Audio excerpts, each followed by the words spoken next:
ముఖ్యమంత్రిపై Congress high command Revanth కీలకతం. Delhi చేతుల్లోకి తెలంగాణ కాంగ్రెస్ వ్యవహారాలు. చెల్లుబాటు కాని సీఎం మాట. రంగంలోకి అధిష్టానం. శాసనమండలి అభ్యర్థుల ఎంపికలో తమదైన ముద్ర. వేం నరేందర్ కోసం రేవంత్ విశ్వప్రయత్నం విఫలం. ఢిల్లీకి రావొద్దని చెప్పి మరీ పార్టీ హైకమాండ్ నిర్ణయం.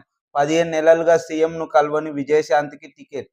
అద్దంకి దయాకర్, శంకర్ నాయక్ అభ్యర్థులు ఖరారు. ప్రకటించిన ముగ్గురు ఎమ్మెల్సీ అభ్యర్థులలో రేవంత్ మనిషి ఒక్కరు లేరు.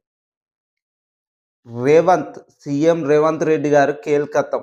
ఎందుకంటే ఢిల్లీ చేతుల్లోకే కాంగ్రెస్ వ్యవహారాలు పోవడం జరిగింది. ఎందుకంటే సీఎం రేవంత్ రెడ్డి గారు ఒకటి ఆయన నచ్చిన విధంగానే పోతుండు.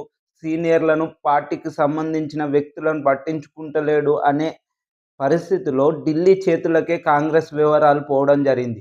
మరియు సీఎం రేవంత్ రెడ్డి గారిని కూడా ఢిల్లీకి రావద్దని చెప్పడం జరిగింది. ఢిల్లీలో మూడు ఎమ్మెల్సీ టికెట్ల కోసం విశ్వ ప్రయత్నాలు చేసి తనకు అనుచరుడైన వేం నరేందర్ రెడ్డికి ఇప్పిద్దామనుకున్న సీఎం రేవంత్ రెడ్డి గారు ప్లాన్ బెడిసి కొట్టడం జరిగింది.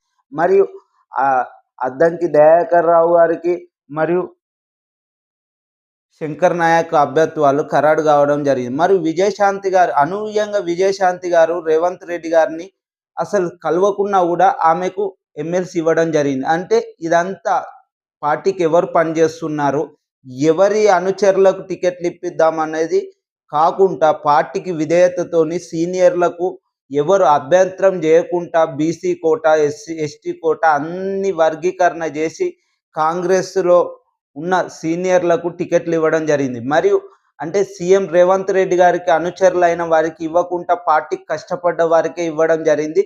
అందుకే సీఎం రేవంత్ రెడ్డి గారిని ఢిల్లీ కూడా రావద్దనడం ఇది ఎంత అంటే ఇలా జరుగుతుంది. సీఎం ద్వంద్వ పోకరికి చెక్ పెట్టడం జరిగింది.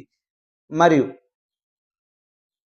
ఢిల్లీ చేతుల్లోకే కాంగ్రెస్ అంటే ఇక్కడ వ్యవహారాలు మొత్తం ఢిల్లీ చేతుల్లోనే ఉన్నాయి. ఇప్పుడు సీఎం రేవంత్ రెడ్డి గారి మాట ఎక్కడ చెల్లుబాటు అయ్యే పరిస్థితిలో లేదని చెప్పడం జరుగుతుంది. ఇది కాంగ్రెస్లో జరిగిన ఎమ్మెల్సీ అభ్యర్థుల ఖరారు విషయం ఇలా జరిగిందని చెప్పడం జరుగుతుంది.